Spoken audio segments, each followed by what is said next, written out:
Hey everyone, Kieran King here. As an angel investor or an entrepreneur seeking funding, you may have come across the term barrier to entry or barriers to entry. High barriers to entry describe a situation where it is difficult for a company to access a certain market.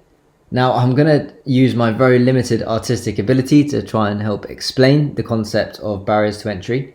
Imagine you have a wall that surrounds a prize. The prize represents the market opportunity. You then have all these people around the wall trying to get access to that opportunity, and those are businesses. The higher the barriers of the wall, the more difficult it is to access this opportunity. Now, with low barriers, anyone can step over this wall and access the prize. However, with high barriers, only businesses with the necessary tools, equipment, expertise, and skills will be able to scale this wall. And this is what we mean by barriers to entry. A barrier to entry could be many things. However, in this video, I'm just going to go through a select few or some significant ones. Firstly, we have competing companies and market leaders. The market could be already protected by big established brands or companies.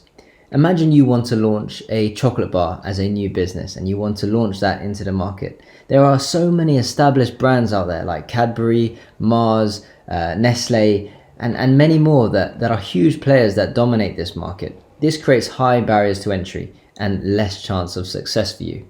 What you need to do is find a unique selling point, something that sets you apart from these market leaders in order to find that entry point into the market. Secondly, you may have government regulation preventing access to certain markets.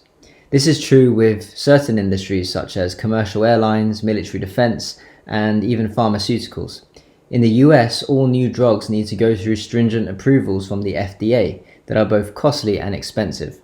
With commercial airlines, you're not just going against the big airline companies of the world, but also some countries like to limit the amount of air traffic that they have in their airspace, which represents a barrier to entry. Thirdly, there may be very specific expertise and skills needed to enter a particular market.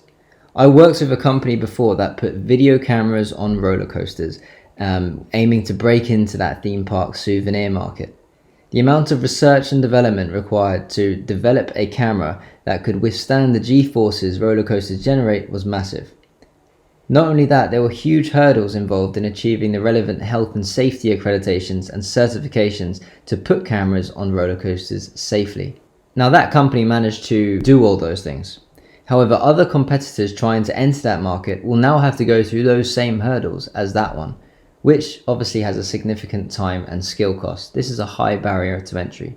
In addition, a barrier to entry could be certain intellectual property rights that, unless you have them, prevent you from operating in a market without getting potentially sued by others who do have them. IP, patents, copyright all represent significant barriers to entry.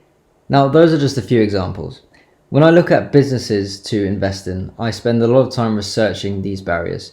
A business that can prove it can scale high barriers to entry, knocking out other potential competition, wins brownie points from me. I do hope you enjoyed this short video today. That's it from me. If you did enjoy it, please smash that subscribe and like button. It really helps and I really appreciate it. Anyways, take care everyone, and I'll see you all soon.